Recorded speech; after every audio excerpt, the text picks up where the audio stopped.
was an Apex track day. Apex Academy regularly conducts schools on different tracks across India. You can go to apexracing.in to find a schedule and register.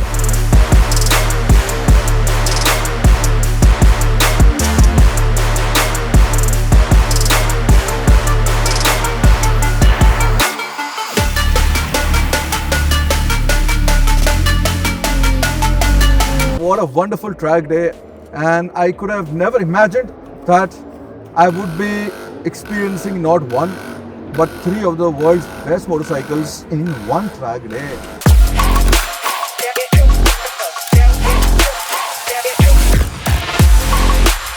Let me introduce you to all the protagonists, starting with the Ducati Streetfighter V4S 2022, the fastest street naked motorcycle in the world. It's right over here in a special livery.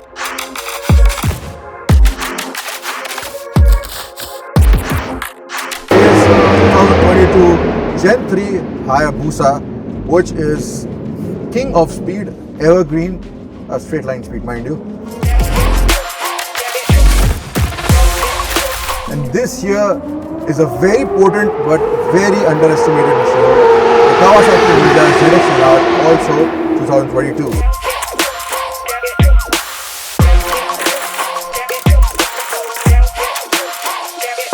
So I rode these three motorcycles at the Budh International Circuit, which is the only F1 grade circuit here in India.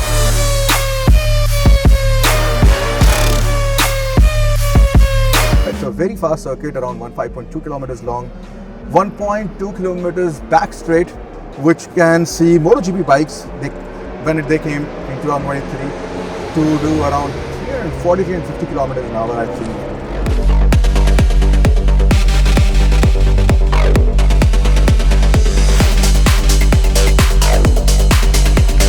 I was alternating and jumping between all three of them.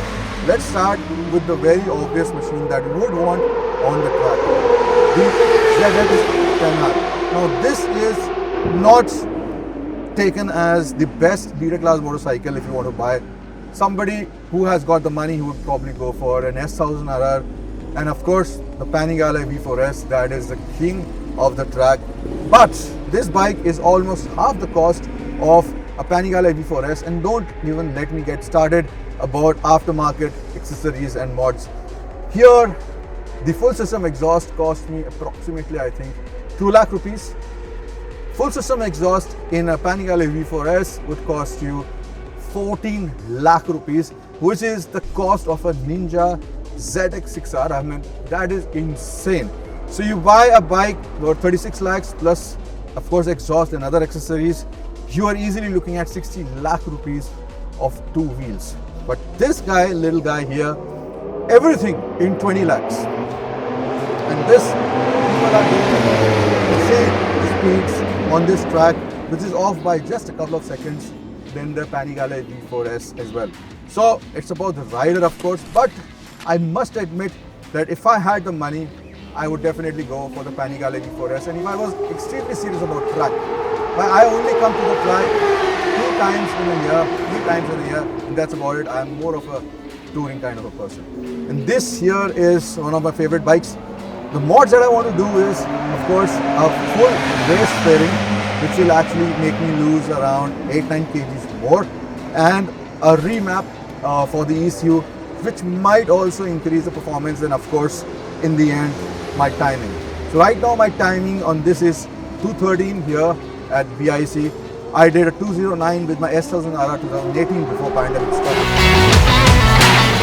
This bike is running Trinity Superbike SC2 tires, which are slicks, and these are one of the best tires available if you just want to go flat out.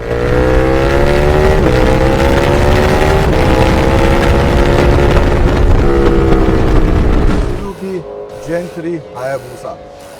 Wow, and I had the Gen 2 as well, and I maintain that there is no replacement for displacement, of course, but there is no replacement for a Hayabusa as well. I mean, it is a legend. It is basically irreplaceable. The ZX14 tried to replace it. The Blackbird, of course, never made a comeback. It hid somewhere, and Honda did not even make any efforts to, reclaim the the crown of the world's fastest motorcycle. This was the world's fastest motorcycle for a very long time until the Ninja H2 dethroned. And of course, I also have the Ninja H2. That is an insane motorcycle. It's not here right now. Now, talking about the livery here, this is what is basically livery, blue and red, but I chose to do metallic blue and red. So I do all my liveries myself. I design them. Of course, it is implemented at a shop by someone else. Now, I would just never give up on a Hayabusa.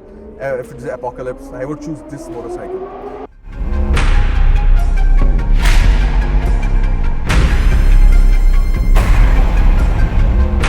The bike is running Eurogrip Roadhound tires. By the name, it is meant for the road. If you notice, the tires are installed the wrong way on the Hayabusa. While this can be obviously dangerous on the road in wet conditions, this can also prove to be an issue on the track depending on how the tire is built. So how did this happen? All my bikes are wrapped and prepared off location and shipped directly on the track on flatbeds. Though we detected this there was no way to fix this on location due to time constraints, and that's why I did only one session with this, as I had other bikes as well. My advice is that you check each and everything yourself before hitting the track. Lesson learned. I was pleasantly surprised because the cornering grip on such a heavy motorcycle, I was blown away. I was pushing this bike, but I was not pushing it too much because the brake fade is extremely dangerous and real on the Busa. Because of the momentum of the weight, it has to stop. The brakes fade after 3-4 laps and it is very dangerous. So I would like to get steel braided lines, maybe next time, and race pads, and just upgrade the whole braking system. And if you notice, this has got stock exhaust. So we are looking at around, I think, 240 kgs of mass that the brakes have to stop and I have to lower. In the corners, it is not as nimble as a ZX10R, but at the rear straight, oh my god, you just stuck in. You are in a cocoon. You know, the whole air flows above you. There is, you can probably hear a pin drop.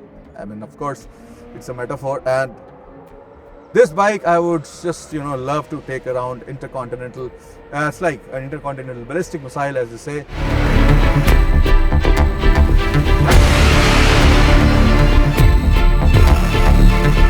Well, now let's talk about the Ducati Streetfighter V4S, which is the world's fastest street naked. This is a 2022 edition with 208 horsepower, 199 kgs wet. It's a V4 directly. It's basically a Panigale 2022 without the fairings, and the winglets are there, which provide downforce. It's approximately around 25 kgs or something like that.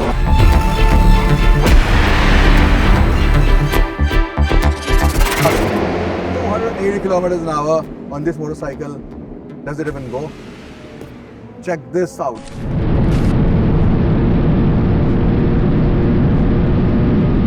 This is more than 300 touched at the back straight on this bike. And you know what? Amongst all these bikes, this was the fastest at the race straight. I don't know what is wrong with the Ninja, but I could not take it over 285. Must be something. I would have to get it checked. But this is a stunner, like in terms of looks, in terms of how it handles, in terms of everything. It's so light, I can just do whatever I want, and it's like a toy in the right hands. And of course, single side swing arm. This is the only bike among the three which has it. But the new Streetfighter has 6 horsepower more, that is 214 horsepower. That is insane. And Streetfighter is also bone stock, and it's running Vredestein Centauro NS tires. This aero disc, even with that, I was cornering perfectly. This is a homemade kind of thing, it's not an official thing, but I really like the looks of it. And this livery also is designed by me. So this side is Rossi, this side is Marquez, and there are a few more Ducati racing legends on the tank here. And I just wanted to pay homage to all these great riders, that have actually been a part of the Ducati Corsa history. And look at this view here, all the 3 bikes here at the circuit. Isn't this unreal? I still can't believe that I'm looking at these, and I actually rode them. It's beautiful. All three bikes have BMC air filters, and that's it.